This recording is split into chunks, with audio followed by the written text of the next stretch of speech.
Баршаңызға сәлем. Бүгін сіздермен осындай қазанды жуып тазалаймыз. Бір шетінен лайфхактарды тексеретін боламыз. Ең бірінші бізге су май, белизна, сосын порошок кез келген. Осының бәрін жылы суға саламыз. Міне порошогымызды салдық, су майымызды және де белизнамызды қазір құямыз. Одан кейін осылай қазанымызды салдық. Жарты сағат қайнатамыз.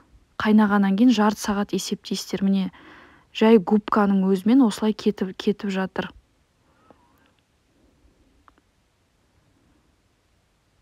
Достар, маған подписка жасап, лайк қоюды ұмытпаңыздар.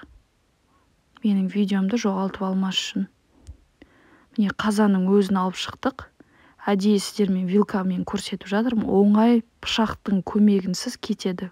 Көрдіңіздер ма? Міне осындай тап-таза болып шықты. Үлкен рахмет менімен бірге болғандарыңызға.